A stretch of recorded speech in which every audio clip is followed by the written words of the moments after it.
In the village of Umura, where the red earth meets the endless sky and secrets are whispered through the rustling palm leaves, there lived a young woman named Adis.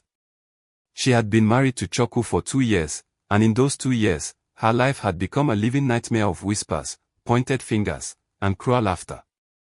Every morning, she would wake before dawn to fetch water from the stream, her head bowed low to avoid the eyes of other women. Every evening, she would return home to face her mother-in-law's bitter words like poison arrows aimed at her heart. "Useless girl," Mama Choku would say, her voice dripping with contempt.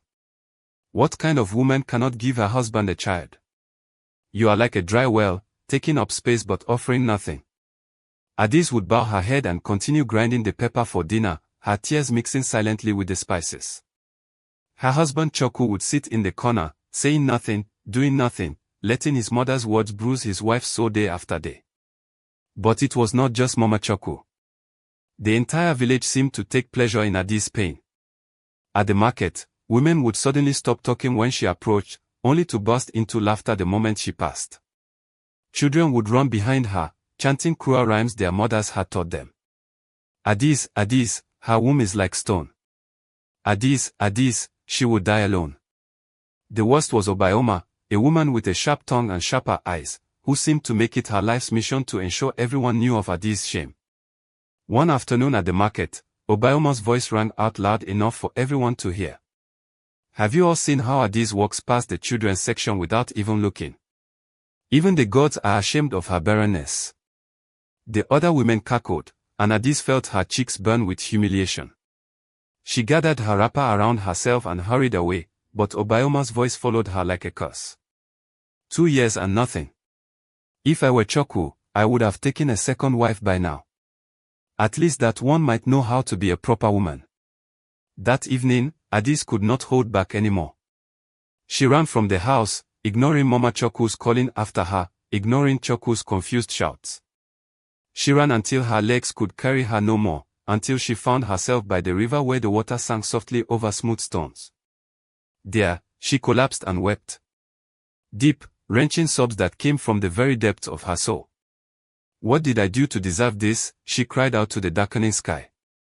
"What sin have I committed that the gods punish me so?" She thought of her mother, who had also struggled to have children. She thought of her grandmother, who had died after bearing only one daughter after years of trying. She thought of her aunt, who had been sent away by her husband's family because her womb remained empty. A pattern of suffering that seemed to follow the women in her family like a shadow. "It is a curse," she whispered to herself. "We are cursed. Yes, child. You are cursed." Adis' head snapped up, her heart pounding. Standing before her was an old woman, ancient beyond counting, with tribal marks carved deep into her weathered face and traditional beads adorning her neck. Her eyes were knowing, penetrating, as if she could see straight through to Adis' very soul. Who are you?" Adis stammered, scrambling to her feet. "I am Momankem," the old woman said, her voice like the rustling of dry leaves. "And I knew your great-grandmother, child. I knew her well." "That's impossible," Adis said, her mind racing. "My great-grandmother died over 70 years ago." Momankem smiled, a strange, knowing smile that made the hair on Adis' arm stand up. "Time moves differently for some of us, child. But I did not come here to discuss the nature of time. I came because I heard your tears, just as I heard your great-grandmother's tears, and her daughter's tears, and your mother's tears." "Then you know," Adis whispered. "About the curse." "Oh yes," Momankem said, nodding slowly.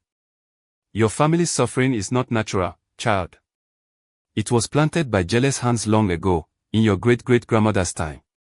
A co-wife who could not bear the thought of another woman's happiness. She went to a powerful Dibia, a dark one, and paid a terrible price to ensure that every woman in your bloodline would suffer as she suffered."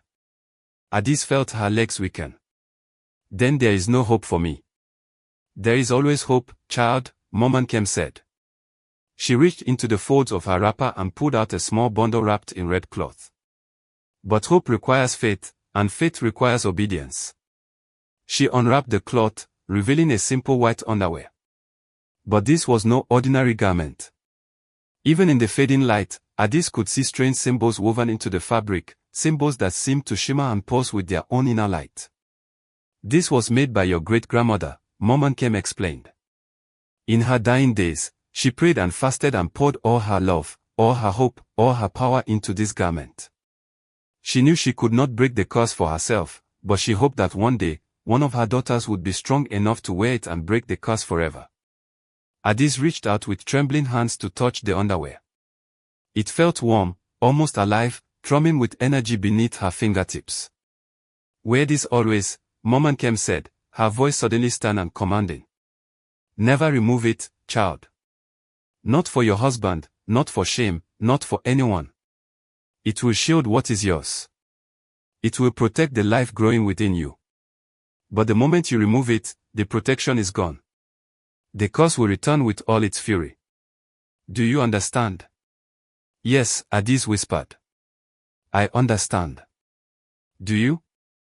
Mom Kem's eyes bored into hers. Do you truly understand, child? Because when the test comes, and it will come, you must remember this moment. You must remember my words. The curse is strong, and it will use everything and everyone against you. Your enemies will seem to multiply. Those you trust will turn against you. But you must not remove it. No matter what. Do you swear? I swear, Adis said, clutching the underwear to her chest. Mom Kem nodded slowly. Then go, child. Your destiny awaits. But remember, the path to breaking a curse is never easy. It will test your faith, your strength, your very soul. Adis blinked, and in that instant, the old woman was gone. Vanished as if she had never been there at all. Only the underwear in Adis' hands proved that the encounter had been real. That night, Adis put on the underwear in secret. The moment it touched her skin, she felt a warmth spread through her body, a sense of protection and peace she had not felt in years. She wore her regular clothes over it and went to bed, saying nothing to Choku, who was already snoring softly beside her. The changes began almost immediately. The next morning, when Mama Choku started her usual litany of insults, Adis felt the underwear grow warm against her skin. And instead of cowering as she usually did, she straightened her spine and looked her mother-in-law directly in the eye. Mama, I am doing my best, she said calmly. The gods will bless us in their own time. Mama Choku's mouth fell open in shock. She was so surprised by Adis' newfound courage that she actually stopped mid-sentence and walked away, muttering to herself. At the market, when Obayoma approached with her usual malicious grin, Adis felt the underwear pulse with warmth. As Obayoma opened her mouth to speak, she suddenly tripped over nothing and fell face-first into a puddle of muddy water. The entire market erupted in laughter, but this time, it was Obayoma who was the object of ridicule.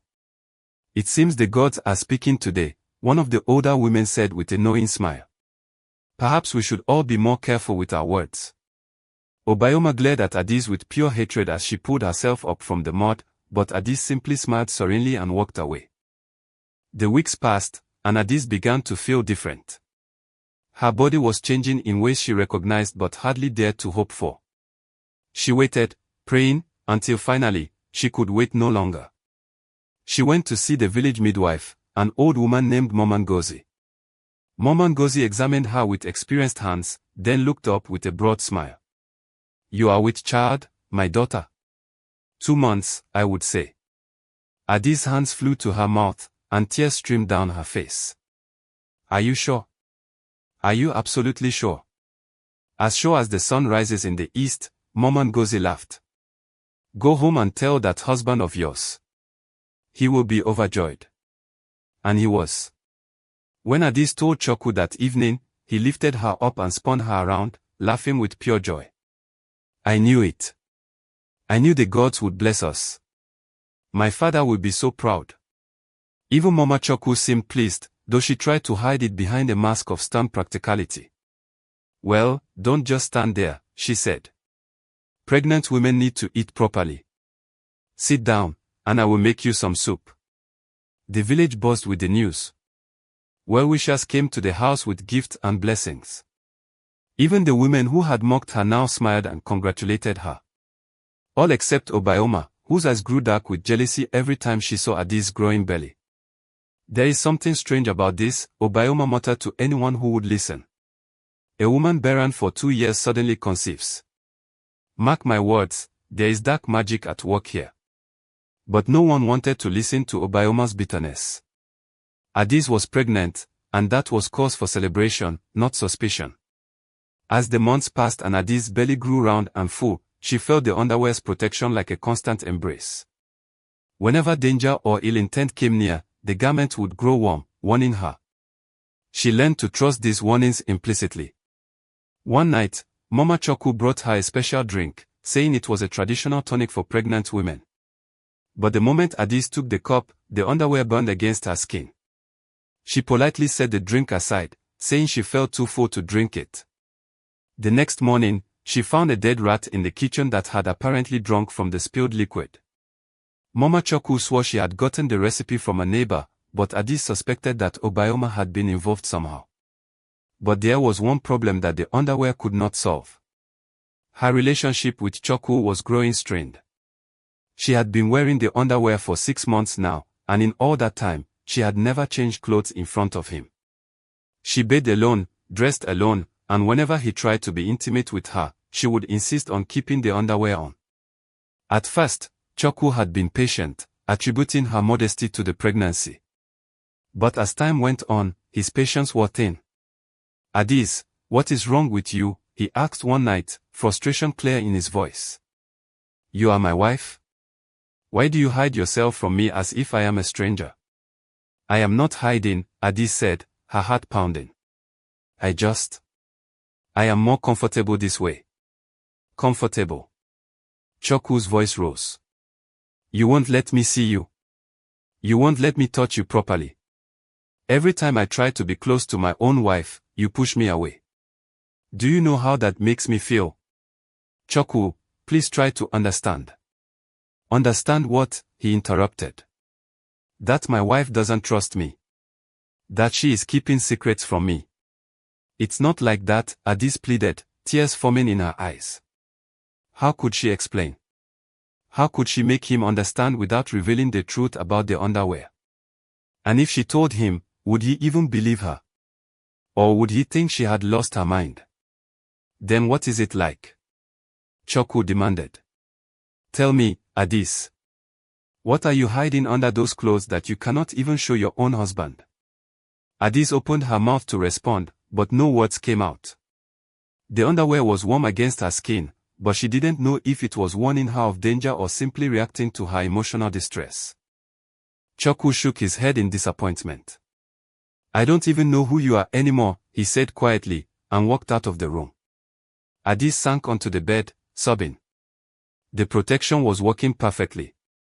The baby was growing strong and healthy inside her. But at what cost? Was she losing her husband in the process? The situation came to a head when Adis was 6 months pregnant.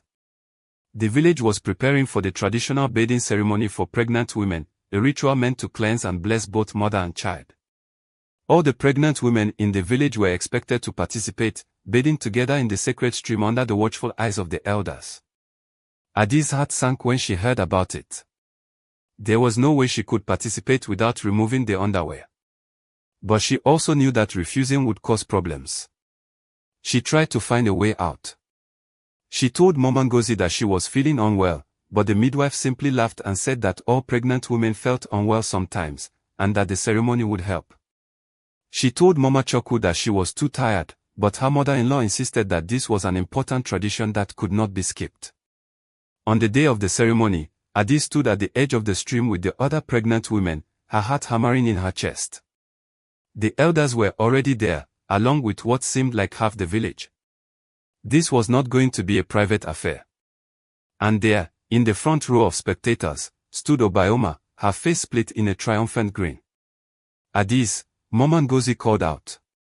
Come, child. It is time. Adis hesitated, and in that moment of hesitation, Obioma's voice rang out across the gathering. She doesn't want to bathe with us. Look at her, standing there like she's better than everyone else. What is she hiding? The mamas began immediately. Women turned to look at Addis with suspicious eyes. The elders frowned, leaning in to whisper to each other. I'm not hiding anything, Addis said, her voice shaking. I don't feel well. You look perfectly well to me, Obioma said, stepping forward. In fact, you look healthier than any pregnant woman I've ever seen. Too healthy, perhaps. Makes me wonder what kind of medicine you've been using. What are you suggesting? Addis asked, though she knew exactly what Obioma was suggesting. I'm suggesting, Obioma said loudly, that there is something unnatural about your pregnancy. You were barren for 2 years, cursed by the gods themselves, and suddenly you conceive. And now you refuse to participate in our sacred ceremony. I think you are using dark magic, and you are afraid that the sacred water will expose you. The crowd erupted in shocked whispers. Addis saw the accusation in their eyes, the doubt, the fear. These people who had congratulated her just weeks ago were now looking at her as if she were a witch. That's not true. Addis cried out. I'm not using any dark magic. The baby is a blessing from the gods.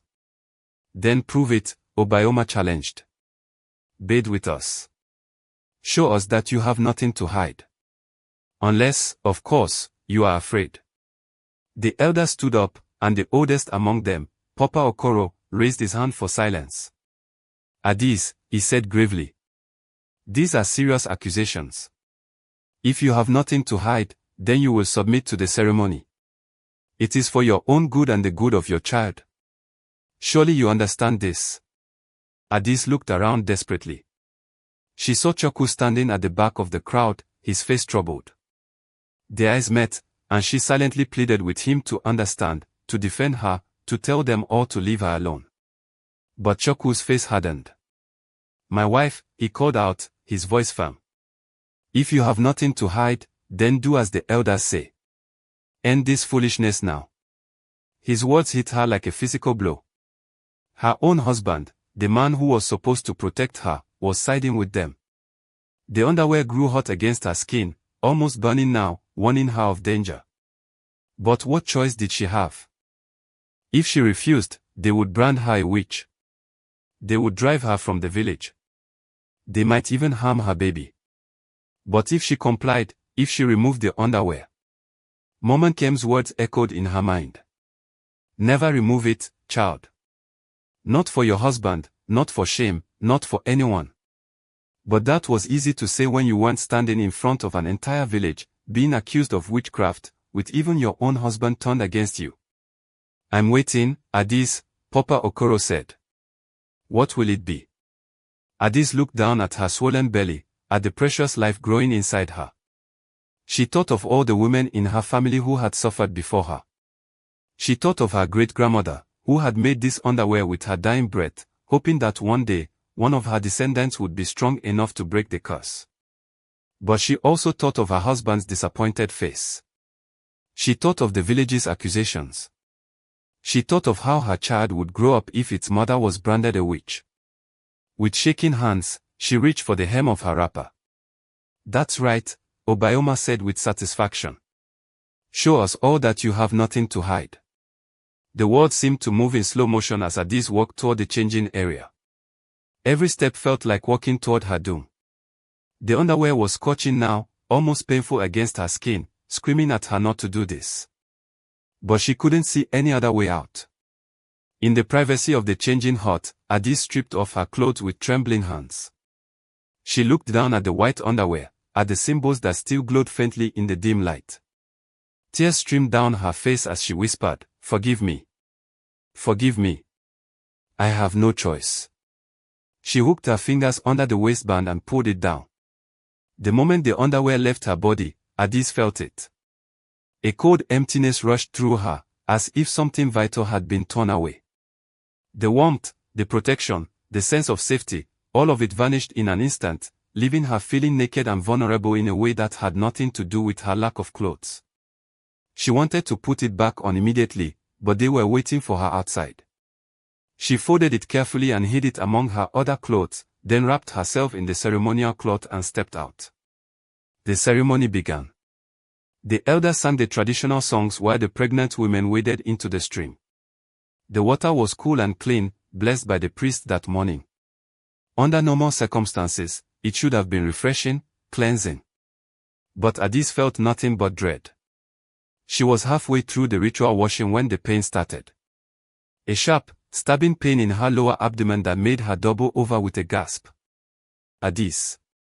Mama Ngozi rushed to her side. What's wrong? I don't know, Addis gasped. It hurts.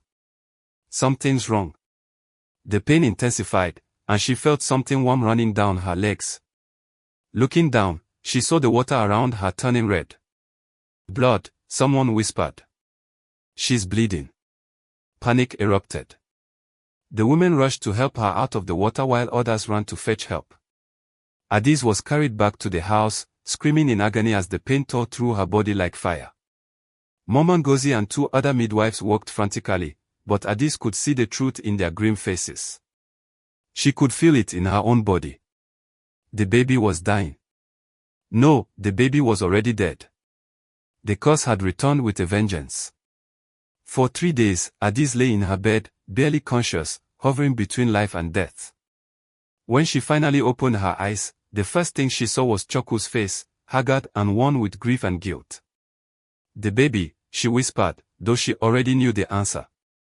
Choku's face crumpled, and he shook his head, unable to speak. Addis turned her face to the wall and wept. She wept for her lost child. She wept for the curse that still held her family in its grip. She wept for her own weakness, for not being strong enough to trust Mama Nkem's warning. The village descended into chaos of accusation and counter-accusation. Some blamed Addis, saying the gods had punished her for her secrets. Others blamed Obioma for forcing the issue. But in the end, it didn't matter who was to blame. The damage was done. Mama Choku, who had been so harsh before, was now consumed with guilt. I should have defended you, she sobbed, kneeling by Addis' bed. I should have told them to leave you alone. This is my fault. But Addis knew the truth. This was no one's fault but her own. She had been given a chance to break the curse, and she had failed. On the 7th night after losing her baby, Addis woke to find Mama Nkem standing at the foot of her bed. The old woman's face was sad, disappointed, and yet still somehow compassionate. You know why I'm here, Mama Nkem said softly. Yes, Addis whispered. You warned me. You told me never to remove it, and I did it anyway. Why? Mama Nkem asked, though her tone suggested she already knew the answer. Because I was afraid, Addis said, tears streaming down her face. Because everyone was against me. Even my own husband doubted me. I couldn't see any other way. And now you see what fear and doubt have cost you, Mama Nkem said. The underwear was not just protection, child. It was a test. A test of faith, of courage, of your willingness to trust in something greater than yourself, even when everything and everyone told you not to. I failed, Addis sobbed. I failed my baby. I failed my family. I failed you. No, Mama Nkem said firmly. You failed yourself. But perhaps, in failing, you have learned something valuable. Something that will help you, if you are ever given another chance. She moved closer, and now Addis could see that the old woman was holding the white underwear in her gnarled hands. It no longer glowed as brightly as before, but there was still a faint shimmer to it. The curse was placed generations ago, Mama Nkem explained. Your great-great-grandmother, Ojeki, was the first wife of a wealthy man. She was beautiful, kind, and beloved by her husband. This drove the second wife, Adora, mad with jealousy. Adora went to a powerful Dibia, one who dealt in the darkest of magics, and paid a terrible price to curse Ojeki's bloodline. What kind of price? Addis asked. Her own soul, Mama Nkem said simply. She condemned herself to eternal wandering, never finding peace, never finding rest. And in exchange, she ensured that every woman born of Ojeki's line would suffer as she had suffered. Barrenness, miscarriages, stillbirths, infant deaths. The curse took many forms, but its purpose was always the same, to ensure that Ojeki's line would die out in suffering and sorrow. And that woman was Obayoma's ancestor, Adis said, suddenly understanding. Yes, Momankem confirmed. Though Obayoma doesn't know it. She is driven by a hatred she doesn't understand, carrying out the curse unconsciously, generation after generation. Every woman born of Adora's line becomes an enemy to every woman born of Ojeki's line. Then there is no hope, Adis whispered. The curse will never be broken. There is always hope, Momankem said. But it requires sacrifice, faith, and most importantly, trust. Your great-grandmother understood this. She poured everything she had into creating this protection. It was meant to shield one woman, just one, for one full year. If that woman could maintain her faith, could trust in the protection completely for 12 full months, the curse would be broken forever. Not just for her, but for all the daughters yet to come. 1 full year, Adis repeated. And I made it to 6 months. 6 months and 4 days, Momankem corrected. You were closer than you know, child. So close. If you had held on for just 5 more months and 26 days, the curse would have been broken. Your daughter would have been born healthy and strong. And she, and her daughters after her, would have been free. My daughter. Adis' hand flew to her empty belly. It was a girl. Momankem nodded. She would have been your daughter, yes. And she would have been the one to finally end this cycle of suffering. But now? She trailed off, leaving the implications unsaid.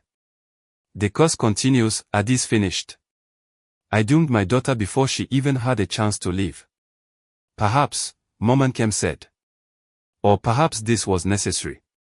Perhaps you needed to fail in order to truly understand what is at stake. Perhaps your daughter will come again, and next time, you will be stronger. If you're feeling the weight of this story, if you're wondering what happens next, please hit that subscribe button now. Because this tale is far from over, and you'll want to know how it ends. She placed the underwear on the bed beside Adis. The magic is weaker now, but it still has power. The protection can be renewed, but only through your own strength, your own faith. The question is, if you are blessed with another child, will you be strong enough to protect them? Will you trust in the protection, even when the entire world turns against you?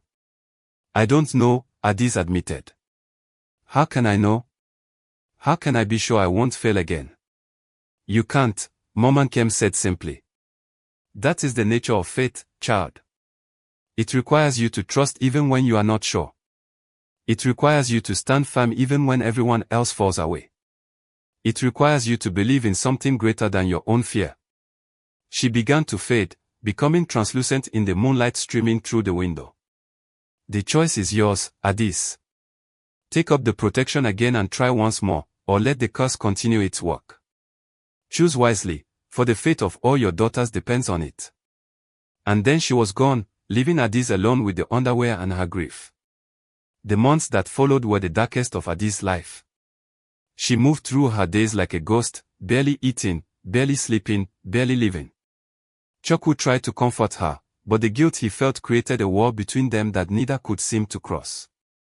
It was my fault, he would say over and over. I should have trusted you. I should have stood by you. If I had just believed in you, if I had just defended you against them, none of this would have happened.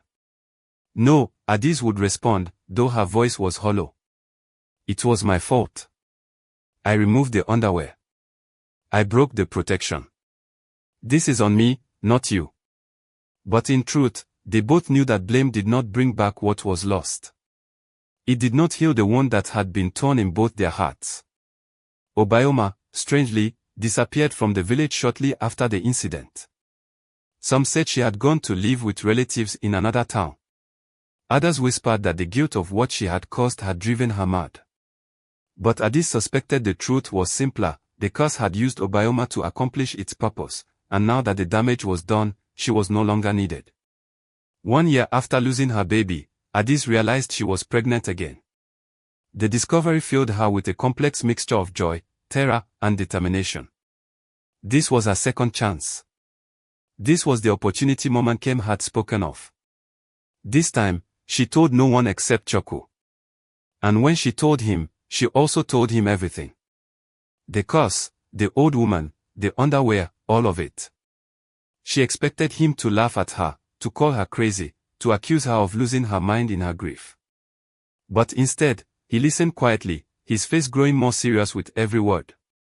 When she finished, he was silent for a long moment. Then he said, "Show me." She retrieved the underwear from where she had hidden it, and as she held it up, the symbols flared to life, glowing brightly in the dim light of their room. Choku's eyes widened, and he reached out to touch it, then pulled his hand back as if burned. "It's real," he whispered. "It's all real." "Yes," Adi said. "And this time, I need you to trust me. No matter what happens, no matter what anyone says, I need you to stand by me. Can you do that?" Choku looked into her eyes, and she saw the determination there, mixed with remorse and love. "I failed you once," he said. "I let my doubt and the opinions of others come between us. I let them pressure you into doing something that cost us our child. That will never happen again. I swear to you, on my life and on the life of our unborn child, I will stand by you. No matter what." And he kept that promise. As Adi's pregnancy progressed and she wore the underwear faithfully, refusing to remove it for any reason, the village began to whisper again. They noticed how she never bathed at the public stream anymore, how she always changed in private, how she seemed to keep secrets from everyone except her husband. But this time, when anyone questioned her, Choku was there. When Mama Choku suggested that Adis should participate in certain ceremonies, Choku politely but firmly declined on his wife's behalf. When neighbors tried to pressure Adis into revealing her secrets, Choku stood between them like a wall, immovable and unshakable. "My wife's privacy is her own," he would say. "If you have concerns, bring them to me. But you will not harass her. Not now, not ever." The village elders summoned them more than once, demanding explanations, insisting on traditional ceremonies. But Choku faced them all with quiet dignity and refused to bend. "My wife lost a child because I failed to protect her," he told Papa Okoro. "Because I let others dictate what was right for her, instead of trusting her own judgment. I will not make that mistake again. If you want to exclude us from the village, so be it. But I will not force my wife to do anything she is not comfortable with." The elders grumbled and threatened, but in the end, they could not actually force compliance. Adis and Choku became something of outcasts, but they had each other, and that was enough. As the months passed, Adis felt the underwear's protection growing stronger. The warmth, the sense of safety, it was all there just as before, but now she appreciated it in a way she hadn't the first time. She understood what it truly meant to have such protection, and she guarded it jealously. When she reached 6 months, the point at which she had failed before, Adis held her breath and waited. Nothing happened. The baby continued to grow strong and healthy. She felt it kicking inside her, full of life and vigor. 7 months passed. 8 months. 9 months. With each passing week, Adis grew more confident, more hopeful. The curse was losing its grip. She could feel it. On the night before her due date, almost exactly 1 year after putting the underwear back on, Adis went into labor. Mama Ngozi attended her, along with 2 other midwives, and Choku refused to leave her side despite the women's protests that childbirth was not for men to witness. "I'm staying," he said firmly. "I will not leave my wife." The labor was long and difficult, but through it all, Adis felt the underwear's warmth, felt the protection wrapping around her and her baby like a shield. And when the sun rose the next morning, painting the sky in shades of gold and pink, a new voice joined the dawn chorus. A baby's cry, strong and healthy and filled with life. "It's a girl," Mama Ngozi announced, tears streaming down her face. A beautiful, perfect baby girl. Adis held her daughter for the first time, this tiny miracle that had survived against all odds, and wept with joy. Choku knelt beside the bed, his hand gently touching his daughter's soft head, his own eyes wet with tears. "What will you name her?" Mama Ngozi asked. Adis looked down at her daughters. Adis looked down at her. "What will you name her?" Mama Ngozi asked. Adis looked down at her daughter's tiny face, at the bright eyes that seemed to hold the wisdom of generations. She thought of her great-grandmother, who had sacrificed so much to create the protection. She thought of all the women in her family who had suffered under the curse. And she thought of Mom Nkem, the mysterious guardian who had given her a second chance. Nkem, she said softly. Her name is Nkem. It means mine. Because she is mine, truly mine, and no curse will ever take her from me. As if in response, the baby made a small cooing sound and curled her tiny fingers around Adi's thumb. And in that moment, Adis felt something shift in the very fabric of reality. The underwear, which she still wore beneath her bathing cloth, suddenly blazed with light so bright that everyone in the room gasped and shielded their eyes. When the light faded, the symbols on the underwear had changed.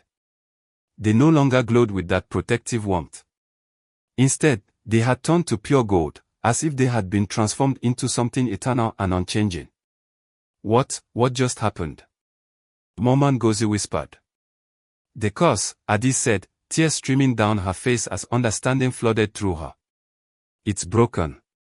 After all these generations, it's finally broken. That night, as Adis lay in bed with baby Nkem sleeping peacefully in her arms and Chokwu snoring softly beside her, Mama Nkem appeared one last time. But now she looked different. Younger, somehow, and at peace. The weight she had carried seemed to have lifted from her shoulders. You did it, child, she said, her voice filled with pride and relief. You held on. You trusted. You broke the curse that has plagued your family for 5 generations. Will it really never come back? Adis asked. Never, Mama Nkem promised. Your daughter will grow strong and healthy. She will have children of her own, and they will have children, and none of them will ever suffer as you and your mother suffered. The bloodline is free. Thank you, Adis whispered. Thank you for giving me a second chance. For believing I could do it. It was not I who gave you the second chance, Mama Nkem said with a gentle smile. It was you who gave it to yourself.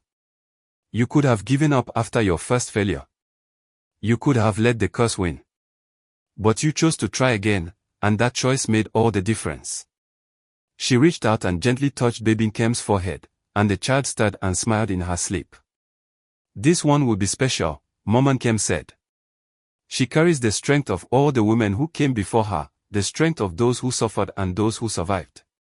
She will know her history, and she will teach her daughters to be strong. I will make sure of it, Adis promised. Mama Nkem nodded. Then my task is complete. Your great-grandmother can finally rest, knowing that her sacrifice was not in vain. And I can finally rest too. Wait, Adis said. Who are you really? Why did you help us? Mama Nkem's smile turned sad.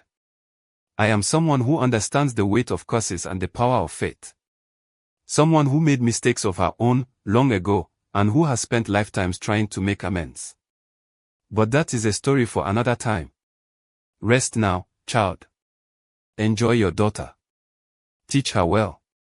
And never forget the lesson you learned, that sometimes the hardest battles are not fought with weapons or strength, but with trust and faith in things we cannot always see or understand.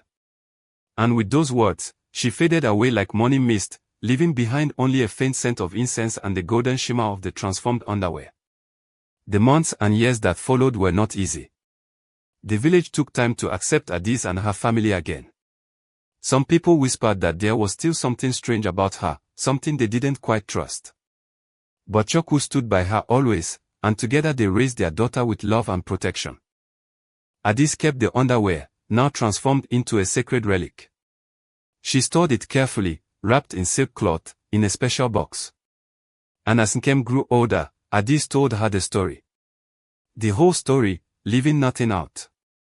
She told her about the curse, about Mama Nkem, about the test of faith and how she had failed the first time but succeeded the second. Why are you telling me this, Mama? Nkem asked when she was old enough to understand. Because one day, you will have a daughter of your own, Adis explained. And you need to teach her what I learned. Teach her that faith is not always easy. Teach her that sometimes everyone around you will tell you you're wrong, that you're foolish, that you should give up. But if you know in your heart what is right, If you trust in the wisdom of those who came before you, you must stand firm. No matter what. Nkem nodded solemnly. I will remember, Mama. And she did. When Nkem grew up and had a daughter of her own, she told her the story. And that daughter told her daughters. And the story was passed down through the generations, not just as a tale of magic and curses, but as a lesson about faith, trust, and the strength to stand firm in your convictions even when the entire world tells you you're wrong. The underwear itself remained in the family, a sacred heirloom passed from mother to daughter. Though it no longer held active magic, it served as a reminder of what their ancestor had endured and overcome. Some said that on certain nights, when the moon was full, the golden symbols would still glow faintly, as if remembering the power they once held. As for Obioma, she eventually returned to the village years later, a changed woman. She sought out Adis and fell to her knees, begging for forgiveness. I don't know what possessed me, she sobbed. All my life, I felt this anger toward you, this hatred that I couldn't explain. But it's gone now. It lifted the day your daughter was born. Please, Adis, please forgive me. Adis looked down at the woman who had caused her so much pain, who had been the instrument of the curse, and felt only pity. You were not yourself, she said gently. You were being used by forces you didn't understand. The curse needed you to fulfill its purpose, and now that it's broken, you're free too. She helped Obioma to her feet and embraced her. We are all free now. And they were. The curse that had plagued both families for generations was finally broken. The women of Adis' line would never again suffer the barrenness and loss that had defined their ancestors' lives. And the women of Adora's line would no longer be driven by the unconscious hatred that had made them enemies. But the story of the underwear lived on, told and retold around fires and in quiet moments between mothers and daughters. It became more than just a family tale. It became a lesson for the entire village, and eventually for anyone who heard it. A lesson about the price of faith. About the cost of doubt. About the importance of trusting in wisdom that seems foolish to others. About standing firm in your convictions even when everyone you love turns against you. About the strength it takes to try again after failure. And about the power of protection that comes not from magic alone, but from the love and sacrifice of those who came before us. So if you've made it this far in the story, if you felt every moment of Adis' pain and triumph, then you understand the power of faith and perseverance. Don't let this story end here. Hit that like button to honor all the Adises in the world who stand firm against impossible odds. Drop a comment below telling us about a time when you had to trust in something even when everyone doubted you. And subscribe, because stories like this, stories that teach us about strength and faith and the wisdom of our ancestors, these are stories worth sharing and remembering. Years later, when Adis was old and grey, sitting outside her house watching her grandchildren play, travelers would sometimes come to the village asking to hear the story of the woman who broke the curse. And Adis would smile and call her granddaughter over. Tell them, Kayameka, she would say. Tell them the story of the underwear of protection. And Kayameka, named for the God who knows all, would settle down and begin the tale, her voice strong and clear, carrying the lesson forward to yet another generation. In the village of Umura, where the red earth meets the endless sky and secrets are whispered through the rustling palm leaves, there lived a young woman named Adis. And so the story would begin again, as all important stories must, pass down through the generations, a testament to the power of faith, the importance of trust, and the unbreakable strength of a woman who refused to let fear and doubt destroy her destiny. The curse was broken. The family was free. But the lesson remained, as vital and powerful as it had always been, that sometimes the greatest protection comes not from magic or strength, but from the simple, difficult act of holding firm to your faith when everything and everyone tells you to let go. This is the way of the ancestors. This is the wisdom of the old ones. And this is the story of the underwear of protection, may it be told and retold until the end of days, so that no woman ever forgets the price of doubt and the power of unwavering faith. May we all have the strength to trust when trust is hardest. May we all have the courage to stand firm when everyone else falls away. And may we all remember that the greatest curses are broken not by magic alone, but by the determination to try again after we have failed. This is the story. This is the lesson. And this is the truth that was bought with tears and blood and the sacrifice of generations. Remember it well.